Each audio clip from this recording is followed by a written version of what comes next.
மீண்டும் தூத்துக்குடி தேர்ந்தெடுத்திருக்கீங்க, காரணம் என்ன? நினைவிடத்தில் அஞ்சலி செலுத்திருக்கீங்க, மரியாதை செலுத்திருக்கீங்க.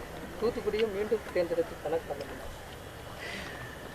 தூத்துக்குடிக்கு விண்ணப்ப மனு வந்து இன்னைக்கு செய்கிறேன். அது வந்து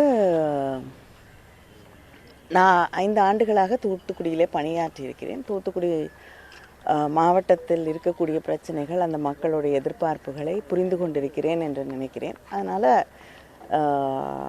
மறுபடியும் அங்கே பணியாற்றக்கூடிய ஒரு வாய்ப்பு வேண்டும் என்று நினைக்கிறேன். மீண்டும் பணியாற்றக்கூடிய வாய்ப்பு கிடைத்தா அங்கே என்னென்னமெல்லாம் திட்டங்கள் துவக்கப்படும்?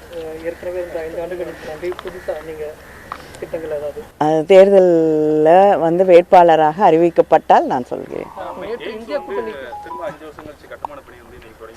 என்னதுங்க? இல்லை, 5 வருஷத்துக்கு மேலே ஆகுது. தேர்தல் நேரத்தில் வந்து நிறைய பணிகளை தொடங்குவாங்க, அதுக்கப்புறம் அதை கட்டி முடித்தா நல்லாயிருக்கும்.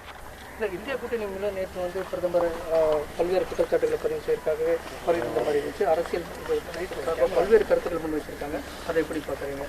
ரொம்ப கடுமையான விமர்சனங்கள்லாம் முன் வச்சிருக்காங்க நேற்று நடந்த மீட்டிங்கில். இல்லை, இந்த இடத்துல நான் அதுக்கு பதில் சொல்ல விரும்பல. ஆனால் தேர்தல் நேரத்தில் வந்து தோல்வி பயம் அதிகரிக்க அதிகரிக்க விமர்சனங்கள் அதிகமாகி கொண்டு போகிறது வந்து இயற்கை தான். அதனால் அந்த வாய்ப்பே இல்லை இங்கே வெற்றி பெறுவதற்கு என்று தெரியும் பொழுது விமர்சனங்களையாவது வச்சுட்டு போகலான்னு நினைக்கிறாங்க போல.